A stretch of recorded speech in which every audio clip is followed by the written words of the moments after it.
தொடர்ந்து தமிழ் திரையுலகுக்கும் ஹேமா கமிட்டி அமைக்க சொல்லி நிறைய பேர் வலியுறுத்துறாங்க. ஹேமா கமிட்டி மலையாளம் எனக்கு தெரியாதுங்க, அதை பத்தி தெரியாது, சாரி. தென்னிந்திய திரைத்துறையில் புயலை கிளப்பியுள்ள ஹேமா கமிட்டியின் அறிக்கை குறித்து ரஜினிகாந்த் கூறிய பதில்தான் இது. மலையாள திரையுலகில் நிகழும் பாலியல் அத்துமீறல்களை அம்பலப்படுத்திய ஹேமா கமிட்டி அறிக்கை குறித்து நாள்தோறும் நடிகர் நடிகைகள் தங்களது கருத்துக்களையும் அடுக்கடுக்கான புகார்களையும் தெரிவித்து வருகின்றனர். உச்ச நட்சத்திரங்கள் தொடங்கி திரைத்துறையின் கடைநிலை ஊழியர் வரை அதிர்வலைகளை ஏற்படுத்தியுள்ள இந்த அறிக்கை குறித்து தனக்கு எதுவும் தெரியாது என்று நடிகர் ரஜினிகாந்த் பதிலளித்துள்ளார். தொடர்ந்து தமிழ் திரையுலகுக்கும் ஹேமா கமிட்டி அமைக்க சொல்லி நிறைய பேர் வலியுறுத்துறாங்க. ஹேமா கமிட்டி மலையாளம் எனக்கு தெரியாதுங்க, அதை பத்தி தெரியாது, சாரி. வேட்டையன் படத்துக்காக கங்குவாவின் ரிலீஸ் தேதியை தள்ளி வைத்த சூர்யாவின் அன்புக்கும் பாசத்திற்கும் நன்றி என்றும் நடிகர் ரஜினிகாந்த் குறிப்பிட்டார். சென்னையில் ஃபார்முலா 4 கார் பந்தயம் நடத்துவதற்கு வாழ்த்துகள் என்று நடிகர் ரஜினிகாந்த் கூறினார். பெரும் எதிர்ப்புகள் மற்றும் வரவேற்புகளுக்கிடையே சென்னையில் ஃபார்முலா 4 கார் பந்தயம் நடத்தப்படுகிறது. இதற்கு மக்கள் நீதி மய்யம் தலைவரும் நடிகருமான கமல்ஹாசன் வாழ்த்து தெரிவித்திருந்தார். அதேபோன்று AR ரகுமான், தனுஷ், கார்த்தி, SJ சூர்யா உள்ளிட்ட நடிகர்கள் மற்றும் திரைக்கலைஞர்களும் விளையாட்டுத்துறை அமைச்சர் உதயநிதிக்கு வாழ்த்து தெரிவித்திருந்தனர். இந்நிலையில் சென்னையில் செய்தியாளர்களை சந்தித்த நடிகர் ரஜினிகாந்த் ஃபார்முலா 4 கார் பந்தயம் நடத்துவதற்கு வாழ்த்துகள் என்றார். கார் பந்தயம் நடைபெறுது, எப்படி பாக்குறீங்க? வாழ்த்துகள். பாலியல் துன்புறுத்தல்கள் சினிமா மட்டுமின்றி உலகின் அனைத்து துறைகளிலும் உள்ளதாக நடிகர் அர்ஜுன் தெரிவித்துள்ளார். மார்டின் படத்தின் ட்ரெய்லர் வெளியீட்டு விழாவில் பங்கேற்ற பின் செய்தியாளர்களிடம் பேசிய நடிகர் அர்ஜுன் அனைவருக்கும் பொறுப்புணர்வு வேண்டும் என கூறினார். இந்த மாதிரி ஒரு விஷயங்கள் உலகத்தில் எல்லா துறையிலும் இந்த மாதிரி பிரச்சனைகள் இருந்துட்டு தான் இருக்கு. பொண்ணுங்களுக்கு இந்த மாதிரி பிரச்சனைகள் நடந்துட்டு தான் இருக்கு. பொண்ணுங்களுக்கு மட்டும் இல்லை, நிறைய பேருக்கு இந்த மாதிரி விஷயங்கள் போய்கிட்டு இருக்கு. ஸோ இதெல்லாம் தடுக்கணும்னா பேசிக்கலி எல்லாத்துக்கும் ஒரு சட்டமோ ஒரு நியாயம் எல்லாத்துக்கும் கிடைக்கணும்னா அது கோர்ட் மூலமா தான் கிடைக்கணும். இந்த விவகாரத்தில் நீதிமன்றம் மூலமாக தீர்வு காணப்பட வேண்டும் எனவும் நடிகர் அர்ஜுன் தெரிவித்தார். ஹேமா கமிட்டி அறிக்கை குறித்து மீண்டும் மீண்டும் கேள்வி கேட்டதால் செய்தியாளர்களிடம் உனக்கு அறிவிருக்கா என்று நடிகர் ஜீவா ஆவேசமடைந்தார். தேனி மதுரை சாலையில் ஜவுளிக்கடை ஒன்றின் திறப்பு விழாவில் நடிகர் ஜீவா கலந்து கொண்டார். தொடர்ந்து செய்தியாளர்களை சந்தித்த ஜீவாவிடம் ஹேமா கமிட்டி சர்ச்சை குறித்து கேள்வி எழுப்பப்பட்டது. இதனால் பொறுமையை இழந்த ஜீவா செய்தியாளர்களை நோக்கி உனக்கு அறிவிருக்கா என்று ஆவேசமாக கத்தினார். தமிழ் இண்டஸ்ட்ரியில மட்டும் இல்லாம கேரளா இண்டஸ்ட்ரியில இந்த ஹேமா கமிட்டி ஹேமா கமிட்டியில பெரிய ஒரு சர்ச்சையை உருவாக்கி இருக்கு. இதுக்கு ராதிகா மேடம் அவங்களும் பதில் வச்சிருக்காங்க. திரும்ப திரும்ப பதில் சொல்லிட்டு இருக்க முடியாது, நான் பதில் சொல்லிட்டேன்.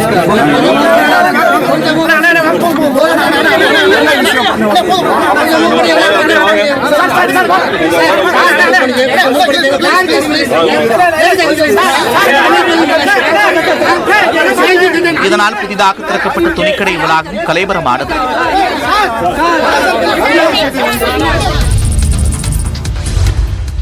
மலையாள சினிமா துறையில் பவர் குரூப் இல்லை என்று நடிகர் மம்முட்டி தெரிவித்துள்ளார். கேரளாவில் நடிகைகள் மற்றும் பெண் கலைஞர்கள் பாலியல் துன்புறுத்தலுக்கு உள்ளாக்கப்படுவதாக ஹேமா கமிட்டி அறிக்கை அளித்தது. இது தொடர்பாக முன்னணி நடிகர்கள் மௌனம் காத்து வந்த நிலையில் நடிகர் மம்முட்டி ஹேமா கமிட்டி அறிக்கை குறித்து முகநூலில் பதிவிட்டுள்ளார். ஹேமா கமிட்டி அறிக்கையில் குறிப்பிட்டுள்ள பரிந்துரைகளை முழுமனதுடன் வரவேற்பதாகவும் ஆதரிப்பதாகவும் குறிப்பிட்டுள்ளார். அந்த பரிந்துரைகளை நிறைவேற்ற திரைத்துறையில் உள்ள அனைத்து சங்கங்களும் ஒன்றிணைய வேண்டிய நேரம் இது என்றும் மம்முட்டி தெரிவித்துள்ளார். பரிந்துரைகளை நிறைவேற்ற சட்டத்தடைகள் இருந்தால் தேவையான சட்டம் இயற்ற வேண்டும் என்றும் கேட்டுக் கொண்டுள்ளார். பாலியல் புகார்கள் தொடர்பாக காவல்துறை விசாரித்து வருவதாகவும் நீதிமன்றம் உரிய தண்டனை வழங்கும் என்றும் மம்முட்டி தெரிவித்துள்ளார். மேலும் மலையாள திரைத்துறையில் பவர் குரூப் இல்லை என்றும் சினிமா என்பது இதுபோன்ற விஷயங்கள் இருக்கக்கூடிய களம் அல்ல என்றும் குறிப்பிட்டுள்ளார்.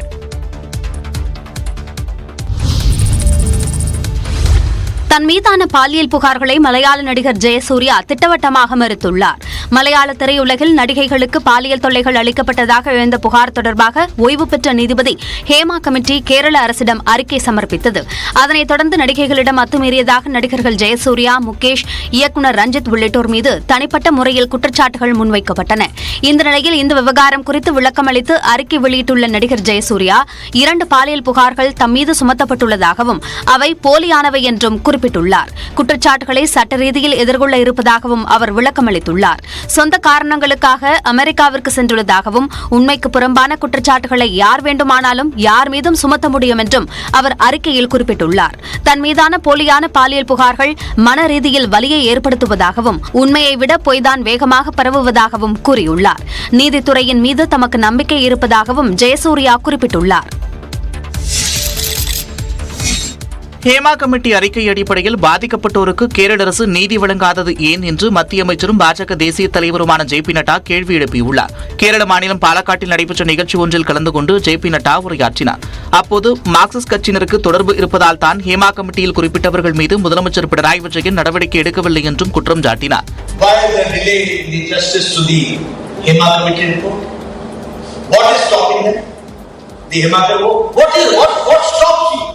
What is haunting you? Because you are part and parcel of that. Something you want to hide. Because your people are involved. Congress மற்றும் மார்க்சிஸ்ட் கம்யூனிஸ்ட் கட்சிகள் கேரளாவின் கலாச்சாரத்தை சீரழித்து விட்டதாகவும் மத்திய அமைச்சர் ஜே.பி. நட்டா காட்டமாக விமர்சித்தார். தமிழ்நாட்டில் 400 கோடி ரூபாய் மதிப்பில் ஆலை அமைக்கிறது ஓமியம் நிறுவனம். செங்கல்பட்டில் 400 கோடி ரூபாயில் ஆலை அமைக்க தமிழ்நாடு அரசுடன் ஓமியம் நிறுவனம் ஒப்பந்தம் மேற்கொண்டுள்ளது. தமிழ்நாட்டிற்கு முதலீடுகளை ஈர்க்கவும் இளைஞர்களுக்கு வேலைவாய்ப்புகளை உருவாக்கவும் முதலமைச்சர் மு.க.ஸ்டாலின் அமெரிக்காவுக்கு பயணம் மேற்கொண்டுள்ளார். சென்னையிலிருந்து கடந்த 27ஆம் தேதி இரவு விமானத்தில் புறப்பட்ட அவர் அமெரிக்காவின் சான் பிரான்சிஸ்கோ நகருக்கு சென்றடைந்தார். இந்த நிலையில் செங்கல்பட்டில் 400 கோடி ரூபாயில் தொழிற்சாலை அமைக்க ஓமியம் நிறுவனத்துடன் தமிழ்நாடு அரசு ஒப்பந்தம் மேற்கொண்டது. சான் பிரான்சிஸ்கோவில் முதலமைச்சர் மு.க.ஸ்டாலின் முன்னிலையில் இந்த புரிந்துணர்வு ஒப்பந்தம் கையெழுத்தானது. அப்போது தொழில் முதலீட்டு ஊக்குவிப்பு மற்றும் வர்த்தகத்துறை அமைச்சர் டி.ஆர்.பி. ராஜாவும் உடனிருந்தார். செங்கல்பட்டில் அமையும் ஓமியம் ஆலையால் 500 பேருக்கு வேலைவாய்ப்பு கிடைக்கும் என்றும் தமிழ்நாடு அரசு தெரிவித்துள்ளது. ஓமியம் நிறுவனம் பசுமை ஹைட்ரஜன் உற்பத்தி, எலக்ட்ரோலைசர் அமைப்புகளை வடிவமைத்து உற்பத்தி செய்வது ஆகிய பணிகளில் ஈடுபட்டு வருகிறது. தமிழ்நாட்டில் முதலீடு செய்ய அமெரிக்க முன்னணி நிறுவனங்களை இந்திய வம்சாவளியினர் வலியுறுத்த வேண்டும் என முதலமைச்சர் மு.க.ஸ்டாலின் கேட்டுக் கொண்டுள்ளார். அமெரிக்காவின் சான் பிரான்சிஸ்கோவில் புலம்பெயர் தமிழர்களுடன் தமிழ்நாடு முதலமைச்சர் மு.க.ஸ்டாலின் கலந்துரையாடினார். அப்போது பேசிய அவர், இந்தியாவின் 2வது பெரிய பொருளாதார மாநிலமாக தமிழ்நாடு திகழ்கிறது என்றும் அமெரிக்காவில் தங்கி பயிலும் வெளிநாட்டு மாணவர்கள் எண்ணிக்கையில் இந்தியா 2வது இடம் பிடித்துள்ளதாகவும் பெருமிதம் தெரிவித்தார். உழைப்பு, திறமை, தன்னம்பிக்கையால் இந்திய வம்சாவளியினர் உயர்ந்துள்ளதாக கூறிய அவர், பல்வேறு மொழி பேசும் இந்திய மக்கள் அமெரிக்காவில் பறந்து விரிந்துள்ளனர் என்றும் குறிப்பிட்டார். தமிழ்நாடு என்பது அமெரிக்காவோட ஈர்ப்புக்கு உரியதா இருக்கு. புகழ்பெற்ற அமெரிக்க நிறுவனங்கள் இந்தியாவில், குறிப்பா தமிழ்நாட்டில் தொழில் நிறுவனங்களை நடத்திட்டு வராங்க. இந்தியாவிலேயே 2வது பெரிய பொருளாதாரமா தமிழ்நாடு இருக்கிறது தான் இதுக்கு காரணம்.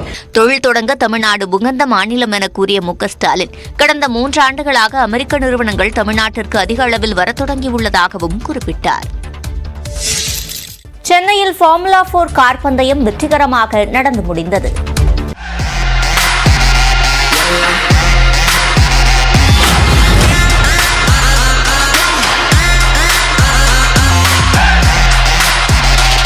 சென்னை சாலையின் ஒருபுறம் ஃபார்முலா 4 பந்தயமும் மற்றொருவரும் மக்கள் அமைதியாக வாகனங்களை இயக்கி சென்ற காட்சிகளே இவை.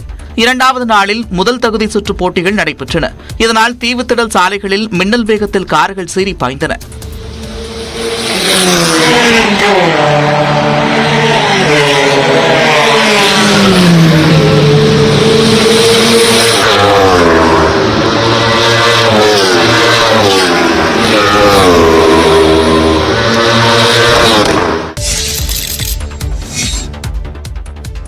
சென்னை ஃபார்முலா 4 கார் பந்தய வழித்தடத்தின் இரவு நேர ட்ரோன் காட்சி பிரமிப்பூட்டும் வகையில் அமைந்துள்ளது.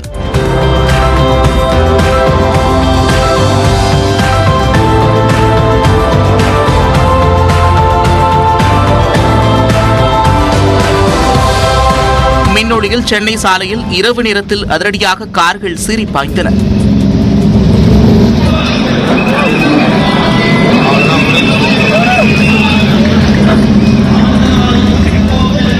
ஃபார்முலா 4 பந்தயத்தை ரசிகர்கள் பலர் கண்டு ரசித்தனர். It's been good. I came in here today and they've done a great setup. Okay, what about the arrangements, sir? Very good arrangement. That's what I'm saying. On TV it's looking fantastic. Chennai formula 4 car பந்தய ஏற்பாடுகள் பிரமாதமாக உள்ளது என்று Kolkata Royal tigers டீமின் உரிமையாளரும் இந்திய cricket அணியின் முன்னாள் கேப்டனுமான சௌரவ் கங்குலி கூறிய காட்சிகளே இவை. சென்னையில் ஃபார்முலா 4 கார் பந்தயத்தை திரை நட்சத்திரங்கள் பலர் நேரில் கண்டுகளித்தனர். நடிகை த்ரிஷா, யுவன் சங்கர் ராஜா, நடிகர்கள் நாக சைத்தன்யா, பாலிவுட் நடிகர் ஜான் அப்ரஹாம் உள்ளிட்டோர் வருகை புரிந்தனர்.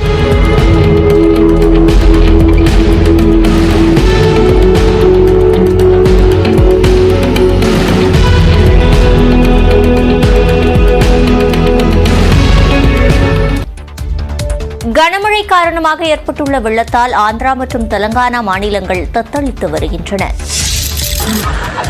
ஆந்திர பிரதேசம், தெலுங்கானா மாநிலங்களில் பல்வேறு இடங்களில் பலத்த மழை பெய்ததால் பொதுமக்கள் கடும் அவதிக்குள்ளாகினர்.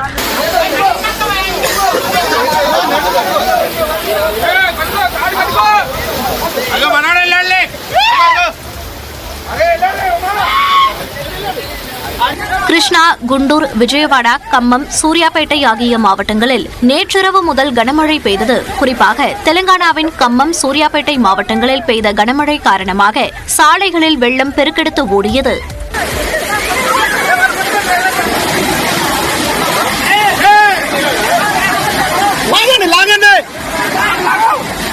ஆந்திராவின் கிருஷ்ணா, குண்டூர் மாவட்டங்களில் வீடுகள் இடிந்து விழுந்த விபத்தில் 10 பேர் உயிரிழந்தனர். இடிபாடுகளில் சிக்கி பலர் காயமடைந்து மருத்துவமனையில் அனுமதிக்கப்பட்டுள்ள நிலையில் மழை வெள்ளத்தில் இழுத்து செல்லப்பட்டவர்கள் சிலரை காணவில்லை என்றும் கூறப்படுகிறது. இரு மாநிலங்களிலும் இன்றும் ஒரு சில மாவட்டங்களில் கனமழை முதல் மிக கனமழை வரை பெய்யக்கூடும் என வானிலை மையம் எச்சரிக்கை விடுத்துள்ளதால் மீட்புக் குழுவினர் விழிப்புடன் இருக்க அறிவுறுத்தப்பட்டுள்ளது.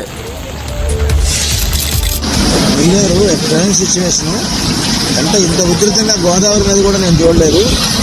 ఇది ప్రకాష్ నగర్ దగ్గర ఉన్నాను నేను ప్రస్తుతం. ప్రకాష్ నగర్ ఏరియాలో ఇల్లులు మొత్తం ఇది దాదాపు. தெலங்கானா மாநிலம் கம்மம் மாவட்டத்தில் கொட்டிய கனமழையால் கோதாவரி ஆற்றில் பெருக்கெடுத்த வெள்ளத்தின் காட்சி இது. கோதாவரி நதியை ஒட்டிய பகுதிகளில் குடியிருப்புகளில் 1 மாடி அளவுக்கு வெள்ளம் ஆர்ப்பரித்து செல்கிறது. தெலங்கானா மற்றும் ஆந்திர முதலமைச்சர்கள் வெள்ள பாதிப்புகள் குறித்து அதிகாரிகளுடன் ஆலோசனைகளையும் மேற்கொண்டனர். விஜயவாடா பகுதியில் குடியிருப்புகளில் வெள்ளம் சூழ்ந்ததால் மக்களின் இயல்பு வாழ்க்கை பாதிக்கப்பட்டது. வெள்ள பாதிப்புகள் பெரிய அளவு சேதத்தை ஏற்படுத்திய நிலையில் அரக்கோணத்திலிருந்து பேரிடர் மீட்புக் குழுவின் 2 குழுக்கள் ஆந்திராவுக்கு புறப்பட்டு சென்றுள்ளது. தெலங்கானாவில் மழை வெள்ளத்தில் இழுத்து செல்லப்பட்ட காரில் பயணித்த தந்தையும் மகளும் உயிரிழந்திருக்கின்றனர். கம்மம் மாவட்டத்தைச் சேர்ந்த தந்தை மற்றும் மகளான மோகன்லால், அஸ்வினி ஆகியோர் சனிக்கிழமையன்று வீட்டிலிருந்து காரில் புறப்பட்டு ஹைதராபாத்தில் உள்ள சம்சாபாத் விமான நிலையத்திற்கு சென்று கொண்டிருந்தனர். இதற்கிடையே அவரது செல்போன் எண் சுவிட்ச் ஆஃப் என்று வந்ததால் அதிர்ச்சியடைந்த மோகன்லால் வீட்டார் காவல்துறைக்கு தகவல் அளித்திருக்கின்றனர். முதற்கட்டமாக மஹபூபாபாத் மாவட்டத்தில் உள்ள புருஷோத்தமக்கூடம் அருகே ஆக்கேடு ஓடையில் பாய்ந்து கொண்டிருந்த வெள்ளத்திலிருந்து மூழ்கிய நிலையில் அவர்களது கார் கண்டுபிடிக்கப்பட்டது. இதிலிருந்து இருவரின் உடல்களும் மீட்கப்பட்டன. ஓடையில் போடப்பட்டிருக்கும் தரைப்பாலத்தை கடக்கும் போது கார் வெள்ளத்தில் அடித்து செல்லப்பட்டதில் இருவரும் உயிரிழந்திருக்கலாம் என்று காவல்துறை தரப்பில் தெரிவிக்கப்பட்டுள்ளது.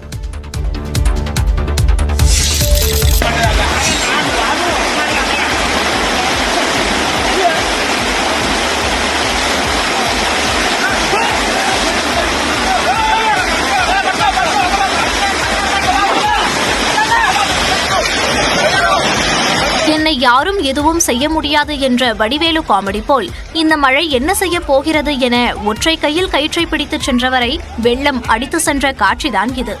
ஆந்திர பிரதேச மாநிலம் என்டிஆர் மாவட்டம் வெங்கடையா பால்யம் கிராமத்தில் பாயும் ஆற்றில் மழை வெள்ளம் ஆர்ப்பரித்து ஓடுகிறது. இதனால் ஆற்றின் குறுக்கே போடப்பட்டுள்ள தரைப்பாலம் மழை வெள்ளத்தில் மூழ்கியது. வேறு வழியின்றி தரைப்பாலம் வழியாக பயணிக்கும் பயணிகளுக்கு உதவும் வகையில் கிராம பொதுமக்கள் கனமான கயிற்றை கட்டி அதனை பிடித்துக் கொண்டு உதவி வருகின்றனர். இதை பார்த்த பயணி ஒருவர் அச்சமின்றி ஒரு கையில் கயிற்றை பிடித்துக் கொண்டு பாலத்தை கடந்தார். அப்போது அவரை வெள்ள நீர் இழுத்துச் சென்றது.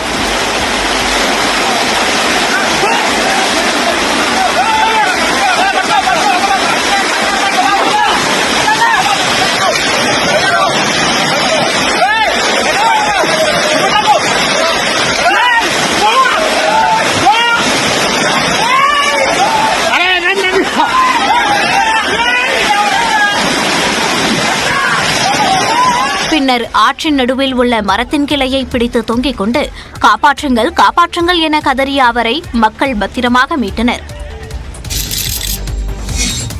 சட்டமன்ற தேர்தலில் 234 தொகுதிகளில் நாம் தமிழர் கட்சி தனித்துதான் போட்டியிடும் என அக்கட்சியின் தலைமை ஒருங்கிணைப்பாளர் சீமான் கூறியுள்ளார்.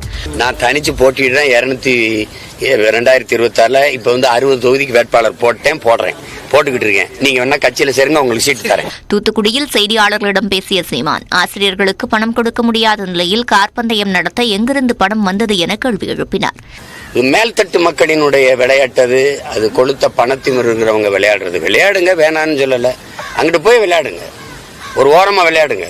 அவ்வளவு போக்குவரத்து நெரிசலை உண்டு பண்ணி நீங்க யார் என்னை கேட்கறது, யார் என்னை தடுக்கிறதுங்கிற திமிர்ல, பதவி பண திமிர்ல விளையாண்டா நீங்க தரையில கார் விடுங்க, கப்பல் கூட விடுங்க, நாங்க கேட்கல. எவ்வளவு நாளைக்கு விடுவீங்கன்னு பாக்குறோம். நான் 2 ஆண்டு அவ்வளவுதானே. அப்புறம் இதெல்லாம் அநியாயம்ங்க. இதெல்லாம் வன்கொடுமை தடுப்புச் சட்டத்தின் கீழ் வழக்கு பதிவு செய்யப்பட்டுள்ளது குறித்து செய்தியாளர்கள் கேள்வி எழுப்பினர். இதற்கு பதிலளித்த அவர், தன்னை சமாளிக்க முடியாததால் ஏதாவது வழக்கு போட வேண்டும் என்று போட்டுள்ளனர் என்றார். பிரபல நடிகை அன்சிகா மோத்வானி தனது குடும்பத்தினருடன் திருப்பதி ஏழுமலையான் கோவிலில் சாமி தரிசனம் செய்தார். ஆளே அடையாளம் தெரியாத அளவுக்கு உடல் எடையை குறைத்துள்ள அன்சிகாவின் தோற்றம் கவனம் பெற்றுள்ளது.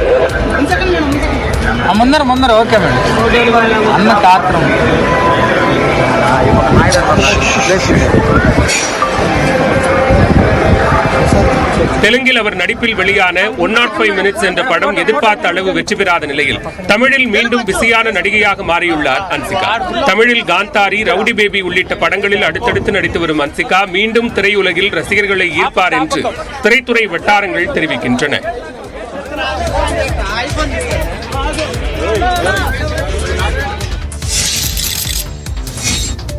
திருப்பதி ஏழுமலையான் கோயிலில் கள்ளச்சந்தையில் லட்டு விற்பனையை தடுக்கும் வகையில் புதிய நடைமுறை அமலுக்கு வருகிறது. திருப்பதி ஏழுமலையான் கோயிலில் சாமி தரிசனம் செய்வதற்காக வரக்கூடிய பக்தர்களுக்கு ஒரு லட்டு இலவசமாக வழங்கப்படுகிறது. இது தவிர கூடுதலாக லட்டு தேவைப்படும் பக்தர்கள் கவுண்டர்களில் ஒரு லட்டுக்கு 50 ரூபாய் செலுத்தி பெற்று வந்தனர். இந்நிலையில் திருப்பதியில் செய்தியாளர்களிடம் பேசிய திருப்பதி தேவஸ்தான நிர்வாக அதிகாரி ஷியாம்லா ராவ், சாமி கும்பிட்ட பின் தரிசன டிக்கெட்டுடன் வரும் பக்தர்களுக்கு தலா 50 ரூபாய் விலையில் அன்லிமிடெட் லட்டுகள் வழங்கப்படும் என்றார். ఆధార్ కార్డు బేసిస్ మీద 2 ఇవ్వాలనేది నిర్ణయం. దర్శనం చేసుకోలేని వాళ్ళ గారు లేకపోతే దర్శనం చేసుకోని వాళ్ళకి.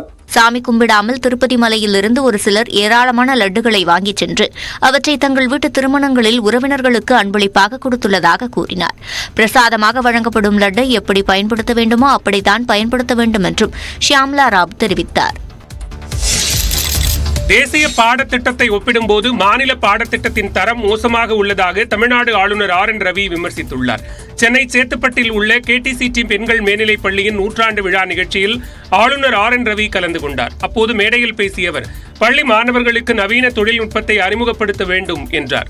Because syllabus in our state, especially state board, is very low, and I don't like to talk about it. It is not competitive. It is certainly far behind, far below. இந்நிலையில் ஆளுநரின் கருத்துக்கு பதிலடி கொடுத்துள்ள நாம் தமிழர் ஒருங்கிணைப்பாளர் சீமான், ஆளுநருக்கு மதிநுட்பம் குறைவாக இருப்பதாக தெரிவித்துள்ளார். அவருடைய அறிவு குறைவா இருக்கிறதா நான் கணக்கிடுறேன். இங்க எங்களுக்கு புதுசா பாடம், அறிவு வளர்க்கிற பாடம்லாம் ஒண்ணு தெரியும். எங்களுக்கு ஏற்கனவே இருக்குது. நாங்க சொல்றது உலகத்துக்கு அறிவை கடன் கொடுத்த இனத்தின் மக்கள் நாங்க. புதிய கல்விக் கொள்கையில் சிறப்புகள் ஏதும் இல்லை எனவும் குலக்கல்வி முறையை மறுபடியும் ஊக்கப்படுத்தி வருவதாகவும் சீமான் தெரிவித்தார். படுக்கை வசதி கொண்ட வந்தே பாரத் ரயிலின் மாடல் பெட்டியில் மத்திய ரயில்வே அமைச்சர் அஸ்வினி வைஷ்ணவ் ஆய்வு மேற்கொண்டார். நாடு முழுவதும் முக்கிய வழித்தடங்களில் 51 வந்தே பாரத் ரயில்கள் இயக்கப்பட்டு வருகின்றன. இந்நிலையில் பயணிகளின் தொடர் கோரிக்கையை ஏற்று ஸ்லீப்பர் வசதி கொண்ட வந்தே பாரத் ரயில்களை இயக்க ரயில்வே நிர்வாகம் முடிவு செய்தது. அதன்படி படுக்கை வசதி கொண்ட வந்தே பாரத் ரயிலின் மாதிரி பெட்டிகள் வடிவமைக்கப்பட்ட நிலையில் பெங்களூருவில் உள்ள PEML ரயில் பெட்டிகள் தயாரிப்பு தொழிற்சாலையில் அதன் அறிமுக நிகழ்ச்சி நடைபெற்றது. இதனை மத்திய ரயில்வே அமைச்சர் அஸ்வினி வைஷ்ணவ் ஆய்வு மேற்கொண்டார். 16 பெட்டிகள் கொண்டதாக இருக்கும் இந்த வந்தே பாரத் ஸ்லீப்பரில் AC 3 அடுக்கு படுக்கைகளுக்கு 11 பெட்டிகள், 2 அடுக்கு படுக்கைகளுக்கு 4 பெட்டிகள் மற்றும் முதல் வகுப்பிற்கு 1 பெட்டியும் ஒதுக்கீடு செய்யப்பட்டுள்ளன. 3 அடுக்கு படுக்கை வசதி கொண்ட பெட்டியில் 611 படுக்கைகளும், 2 அடுக்கு பெட்டியில் 188 படுக்கைகளும், முதல் வகுப்பில் 24 படுக்கைகளும் உள்ளன. ரீடிங் லைட், USB சார்ஜிங் வசதி, பொது அறிவிப்பை வெளியிட ஸ்பீக்கர்கள், மாற்றுத்திறனாளிகளுக்கான பிரத்யேக டாய்லெட், படுக்கைகள் ஆகிய வசதிகள் இதில் இடம்பெற்றுள்ளன. முதல் வகுப்பு ஏசி பெட்டியில் பயணிகள் குளிப்பதற்கு ஷவர் வசதியும் இடம்பெற்றுள்ளது. இன்னும் 3 மாதங்களில் வந்தே பாரத் ஸ்லீப்பர் ரயில்கள் மக்கள் பயன்பாட்டிற்கு வரும் என அமைச்சர் அஸ்வினி வைஷ்ணவ் தெரிவித்தார். திமுகவின் முப்பெரும் விழாவையொட்டி பெரியார், அண்ணா, கலைஞர் விருதுகள் அறிவிக்கப்பட்டுள்ளன. வரும் 17ஆம் தேதி சென்னை நந்தனம் YMCA திடலில் திமுக பவள விழா ஆண்டு முப்பெரும் விழா நடைபெற உள்ளது. இதில் பெரியார் விருது பாப்பம்மாளுக்கும், அண்ணா விருது அறந்தாங்கி மிசா ராமநாதனுக்கும், கலைஞர் விருது S ஜெகத் ரட்சகனுக்கும், பாவேந்தர் விருது கவிஞர் தமிழ்தாசனுக்கும் வழங்கப்பட உள்ளன. இதேபோல பேராசிரியர் விருது VP ராஜனுக்கும் வழங்கப்படுவதாக திமுக அறிவித்துள்ளது.